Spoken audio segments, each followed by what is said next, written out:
요즘 주택담보대출이 왜 이렇습니까? 30년, 40년은 말할 것도 없고 50년짜리도 있습니다. 평생 빚만 갚다가 죽어라 하는 뜻일까요? 뿐만 아니라 너무 복잡합니다. 30년, 40년, 50년 각각의 대출 상품마다 이자율이라든지 여러 가지 조건들이 다양합니다. 그러다 보니까 요즘 집값이 너무 비싸서 집 사기가 쉽지 않은데 대출까지 너무 복잡하니까 정말 똑똑하지 않으면 집 사기도 빚까지 얻어서 너무 어렵습니다.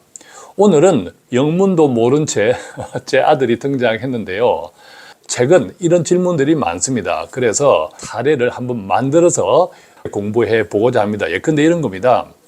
30년짜리 상한기간 주택담보대출 5억 원을 30년짜리로 빌렸다. 그런데 대출 이자가 3.9%라고 합니다. 원리금 균등, 즉 갚을 때부터 끝날 때까지 매달 갚는 돈, 상환해야 하는 돈이 동일하다고 전제했을 때 만약에 5억 원을 같은 조건으로 빌리면 360개월이죠. 그러니까 30년. 매달 갚아야 되는 이자가 얼마냐 하면 235만 8천 원 정도가 나옵니다. 자, 그런데 40년짜리 대출과 한번 비교해 보면요. 40년짜리 대출은 4.5%라고 합니다. 10년 동안 더 길게 나누어 낼 수 있는 장점은 있죠. 자, 그랬을 때 매달 얼마를 내냐 하면 224만 7천 원을 낸다고 합니다. 그러니까 30년짜리 3.9%와 40년짜리 4.5%를 비교하니까 매달 내는 돈의 차이가 40년짜리가 조금 저렴합니다. 월 11만 원 정도. 여기까지는 괜찮아 보입니다. 그런데 30년짜리 총 상환 금액은 8억 4,900만 원 정도 됩니다. 그런데 40년짜리는 총 상환 금액이 40년 동안 무려 10억 7,800만 원 정도 됩니다. 그러니까 단순하게 따지면 40년짜리가 10년을 더 길게 내면서 30년짜리보다 무려 2억 3천만 원을 더 많이 낸다고 합니다. 아니, 매달 11만 원을 적게 내는 것은 좋은데 총 상환 금액, 내가 갚아야 될 모든 합계액이 2억 3천만 원이나 더 많다면 2억 3천만 원이 누구 집의 이름입니까? 당연히 저는 2억 3천만 원보다 훨씬 적은 30년짜리를 선택하지 않을까, 그것이 더 훨씬 유리하지 않을까 생각하는데 아들은 여러 가지 것들을 종합적으로 검토한 끝에 40년짜리를 선택했다고 합니다. 뿐만 아니라 아들처럼 40년짜리를 선택할 경우가 절반 정도 되더라 하는 이야기도 전해 주었습니다. 자, 그렇다면 여러분이라면, 만약 이 같은 사례가 여러분이라면 어떤 선택을 하겠습니까? 자, 우선 아시면 좋을 것은요, 주택담보대출은 아시다시피 매우 장기 상품입니다. 그러다 보니까 다른 다양한 요소, 변수들도 함께 고려해야 된다라는 점 먼저 말씀드립니다. 그런데 제가 젊었을 때만 하더라도 여러분들도 마찬가지일 겁니다. 집 하나 사면 그때 대출이 20년짜리였습니다. 대부분. 그리고 고정금리였죠. 그래서 집 하나 장만하는 재미, 대출금을 갚을 때 빚을 갚는 재미가 오히려 있었죠. 내 집을 장만한다는 개념이 훨씬 더 컸었죠. 지금은 내 집을 장만한다는 것도 있지만 오히려 집 자체를 투자수단과 함께 겸하다 보니까 훨씬 더 많이 복잡해졌지 않았나라는 생각도 들고, 그것이 지금 현실 세태가 아닌가 싶은 생각도 듭니다. 자, 그렇다면 아들은 왜 40년짜리를 무려 2억 3천만 원이나 총 상환 금액이 더 많음에도 불구하고 선택했을까요? 고가 월 상환금 11만 원 차이에 불과한데도 말입니다. 크게 세 가지 이유였습니다. 첫 번째는요, 돈 가치를 따져보았다고 합니다. 자, 무슨 말이냐 하면요, 40년짜리는 30년짜리에 비하면 10년을 더 내는 거잖아요. 그러면 30년짜리에 비할 때 10년을 더 낸다. 10년 동안 총 더 내는 금액이 얼마냐 하면, 자, 40년짜리는 월 224만 7천 원이거든요.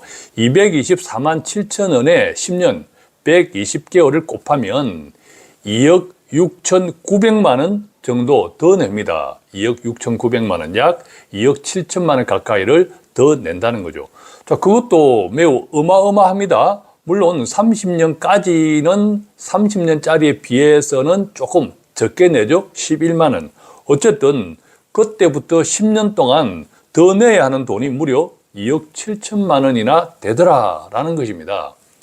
자, 그런데 아들 이야기는 기가 막힙니다. 돈 가치가 다르다라는 거죠. 즉, 지금부터 30년 뒤, 그때부터 10년 동안 매달 내어야 할 돈 합산이 2억 7천만 원 가까이 되는데, 그것은 30년 뒤의 이야기지 지금 내는 것은 아니다라는 이야기입니다.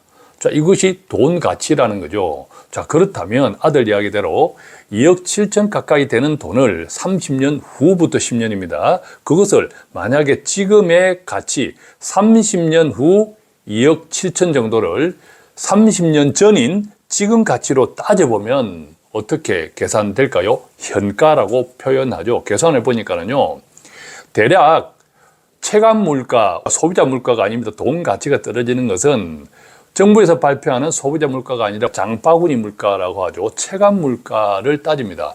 체감 물가는 정부에서 공식적으로 발표하지 않는데 일반적으로 소비자 물가보다 3배 정도는 비싸다라고 생각하는 것이 일반 통상적이다.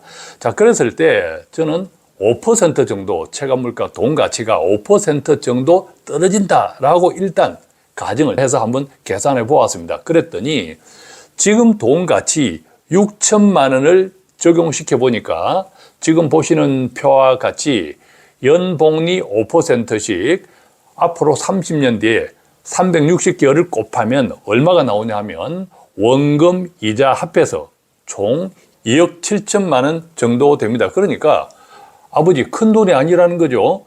지금 돈 2억 7천이 아니라 30년 뒤 2억 7천, 그것도 그때부터 10년을 나누어 갚아야 되는 건데 나누어 갚지 않고 그때 일시불로 갚는다 하더라도 지금 돈 6천만 원 정도밖에 안 됩니다. 그것도 매년 5% 돈 가치가 떨어진다, 물가, 체감 물가라고 적용했을 때. 그런데 실제로는 5%보다 더 됩니다. 자, 생각해 보겠습니다. 한 30년 전에 서울 강남의 압구정동 아파트 한 평이 1,000만 원 정도 했습니다. 90년대죠. 실제로 그랬습니다. 1,000만 원 정도 했는데 지금 압구정 아파트 한 평 값이 얼마입니까? 1,000만 원이 아니라 1억 5천, 그죠? 이상입니다. 저 그러니까 한 30년 동안 단순하게 보면 무려 15배나 올랐다라는 겁니다. 물론 강남의 압구정 아파트 가격만 가지고 따질 수는 없으나 쉽게 이해할 수 있도록 비교를 해 본 겁니다. 자, 그런데 지금 6천만 원이 매년 5% 물가 상승, 체감 물가 상승을 따졌을 때 30년 뒤에는 2억 7천 가까이 되더라. 이게 몇 배수입니까? 한 4.5배 정도 되거든요.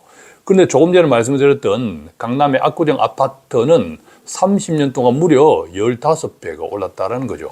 그래서 꼭 강남 압구정 아파트만큼 가격만큼의 돈 가치가 떨어지는 것은 아니겠지만 지금 비교해 드렸던 5% 체감 물가 5%만큼 매년 돈 가치가 떨어진다. 그 이상일 거다라는 짐작은 어렵지 않게 할 수 있습니다. 그렇기 때문에 30년 뒤 그때부터 10년 동안 갚아야 할 돈을 일시불로 갚는다 해도 지금 돈으로 따지면 6천만 원보다 적다라는 이야기입니다. 아들 주장은. 자, 여러분들이 판단해 보십시오. 자, 그 다음에 두 번째는요, 월 현금 흐름입니다. 아버지, 아무래도 월 11만 원씩 적게 내잖아. 그것이 자기한테는 좋다라고 합니다. 사실 그렇거든요. 장기 대출에서 주택담보대출처럼 장기 대출에서 만약 내가 매달 이자 갚는다고 한 푼도 남는 돈, 저축이나 또 투자나 또 생활비나 등등으로 한 푼도 남는 돈이 없다면, 물론 절대적인 생활비는 제외하고 남는 돈이 없다면 큰 문제가 발생할 수 있습니다. 예컨대 만약에 소득이 감소했다, 뭐 직장에서 실직했다 또는 내가 장사를 하는데 매출이 떨어졌다, 오히려 적자가 됐다 하면 당장 돈이 안 생기는데 남지 않은데 이자조차도 내기 힘들어지죠. 그러면 당장 파산할 수 있다는 겁니다. 자, 그렇기 때문에 장기 대출 같은 경우에 더 중요한 것은 월 현금 흐름을 조금이라도 여유 있게 가져가야 하는데 아들 이야기는 그래도 11만 원 정도 세이브 되지 않냐 하는 이야기를 하는 겁니다. 마찬가지입니다. 내가 매달 갚는 돈에서도 조금 여유가 있어야, 물론 생활비 빼고 조금 여유가 있어야 가족 간의 갈등도 줄어들겠죠. 그러면 가족들의 행복지수도 그만큼 올라간다. 반대의 경우는 갈등도 많아지고 늘 조바심, 초조감 때문에 가족 간의 행복지수도 훨씬 떨어질 수 있겠죠. 자, 그래서 매달 특히 장기 대출 같은 경우에는 여유 현금 흐름을 만들어 가는 것이 좋습니다. 매달 크든 작든 매달 별도로 저축할 수 있는 여유 돈을 만들어 가야, 자, 여유 돈을 만들어 가는데 그 돈을 쓸 데가 없다 하면 대출금을 일부 중도 상환, 부분 상환을 할 수 있거든요. 자, 그런 이점도 있는 거죠. 그런데 대출 부분 상환이 문제가 아니라 앞서 말씀드린 대로 월 현금 흐름을 여유 있게 가져가야 만약의 경우 소득 변동에도 대응할 수 있고, 그 다음에 가족 간에도 생활에 여유가 생기면서 우리가 행복하자고 살잖아요. 그래서 가족 간에도 행복을 유지할 수 있다. 자, 그런 측면에서 보면 월 현금 흐름을 내가 대출 이자를 선택할 때 내가 버는 돈에서 생활비를 빼고 일정 어느 정도, 그건 본인이 판단하겠지만 남아야 한다 하는 측면에서 11만 원, 30년짜리보다 11만 원 적은 것을 선택했다라는 이야기를 하는 거죠. 자, 그런데 더 중요한 것은 세 번째입니다. 이것이 과거 세대와 지금 현실에서의 세태의 차이가 아닌가 생각하는데, 아버지 정말 집을 내가 샀는데 그렇다고 해서 뭐 30년, 40년, 50년을 가지고 있을까? 그때까지 내가 평생 빚 갚으면서 이 집에 살고 있을까? 라는 질문을 하는 거예요. 여러분은 어떻습니까? 옛날에는 20년짜리 대부분 만기 대출, 그것도 고정금리를 받았고, 그 집을 살 때 이제 내 집 장만했다, 투자 수단이 아니었죠. 그래서 평생 살 거야. 내 아이들이 자랄 때까지, 그리고 우리가 노후가 될 때까지 평생 살 거야. 자, 그런 개념이었는데 요즘은 개념 자체가 완전히 달라졌습니다. 첫째, 집값이 너무 비싸져 가지고 어지간한 대출 없이는 서민들이 집을 사기 힘들어지고, 자, 그러다 보니까 월 상환 금액을 낮추기 위해서 장기 상환 상품들이 등장할 수밖에 없었다라는 거죠. 그런데 그렇다고 해서 40년, 50년 동안 내가 이 집에서 평생 빚 갚으면 살 것 같아? 자, 이 질문 여러분들은 어떻습니까? 이게 현실이거든요. 자, 그러니까 결국은 이 집을 40년, 50년 대출 받는다 할 때, 예컨대 지금 50살, 60살이 40년 대출을 받으면 뭐 90살, 100살이죠. 자, 그런데 소득도 이제 없어지지 않습니까? 자, 그렇다면 은행이 무엇을 믿고 돈을 빌려주겠습니까? 결국은 빌려주는 은행이나 빌려받는 대출자나 이 집에서 40년, 50년 살 것은 아니야. 중간에 청산할 거야. 매도한다든지 해서 청산할 거야. 라는 전제가 있는 거죠. 자, 그래서 생각해보면 어떻습니까? 옛날에는 집을 정말 실거주, 내 집 마련, 실거주 목적으로 샀다면, 그래서 집값이 오르고 또는 내리는 것은 그냥 보너스, 플러스 알파 정도로 생각했다면, 지금은 집을 살 때부터 거주는 물론 적당한 투자 목적까지 겸하여 구입한다. 자, 그러다 보니까 괜히 조금 더 매달 상환액을 조금 더 많아지면서 30년, 40년을 선택할 필요가 없다. 가능하면 월 상환액을 줄이면서 생활의 여유도 찾고, 결국은 이것을 적당한 가격이 되면 팔고 나올 건데 무슨 상관이냐 하는 이야기를 하는 거죠. 자, 그렇게 생각해 보면 또 일견 타당성도 있다. 그래서 과거 세대와 지금 세대가 집을 대하는 태도도 다르지만, 그러다 보니까 대출 상품을 판단하는 기준도 달라졌더라라는 이야기입니다. 자, 여기까지를 간단하게 종합해 보면, 자, 그럼에도 불구하고 집값 대출 상품은 단순하게 상환기간 그리고 이자가 몇 %다 이것보다 다른 다양한 요소들이 있습니다. 예컨대 지금 대출을 받았다면 중간에 대출 갈아타기도 있잖아요. 예컨대 지금 뭐 4.5%를 받았다 하더라도 이것이 금리가 더 떨어지면 갈아타기도 가능할 수 있죠. 자, 그런데 각각의 대출 상품마다 대출 금리가 적용하는 거 요즘은 기본적으로 변동금리잖아요. 적용하는 기준들이 다르더라. 예컨대 30년짜리는 지금부터 5년 동안 고정, 5년 후에 변동, 자, 이런 상품들도 있고, 금리가 비싼 상품들은 대신에 지금부터 5년이 아니라 6개월 뒤에 그때의 금리로 변동, 자, 이런 다양한 상품들이 있는 거죠. 그 다음에 대출 금리 자체 또는 대출 총 한도 자체도 예컨대 스트레스 금리라든지 DSR, 총부채 원리금 비율 등등에 따라 가지고 오히려 지금 받는 대출 총액보다 나중에 갈아타기나 등등 해서 나중에 받을 수 있는 대출 금액이 달라질 수도 있는 거죠. 또 중간에 상환할 때 상환 수수료, 자, 이런 등 다양하게 봐야 될 것들이 많습니다. 자, 그런 것들을 종합해서 내가 어떤 상품을 선택해야 돼라고 하겠지만 참 어렵죠. 그래서 빚도 똑똑해야 냅니다. 자, 그래서 이제 총 정리해 보면 한 3가지 정도를 참고하면 좋겠습니다. 첫 번째는 당연히 필요 금액입니다.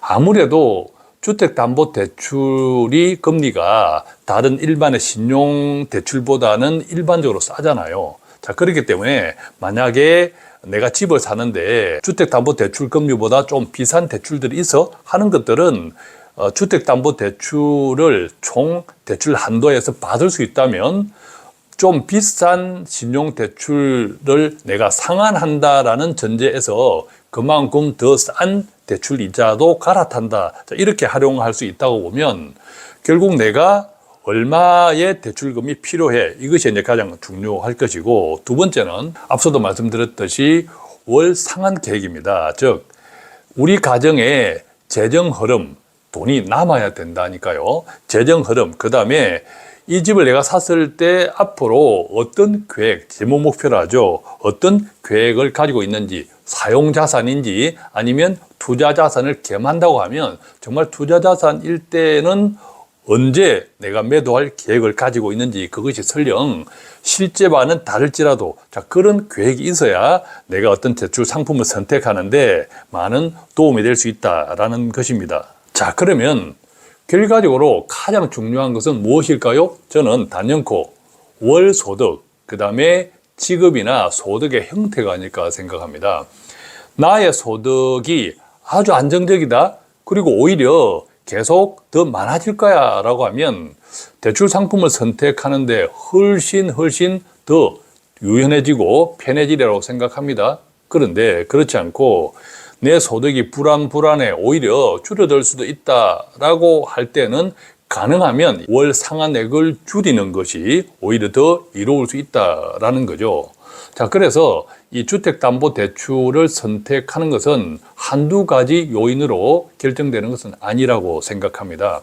이 방송을 들으시는 여러분들이나 또 여러분들의 자제분들이 어떤 형편, 어떤 재정적인 형편, 소득을 포함해서 빚 등등 처해 있는지를 종합적으로 잘 판단한 다음에 시중의 대출 정책의 변화 등도 고려해서 아주 유익한 상품을 선택할 수 있으면 좋겠고, 자, 그것을 위해서 오늘 방송이 조금이라도 도움이 되었으면 좋겠습니다. 고맙습니다.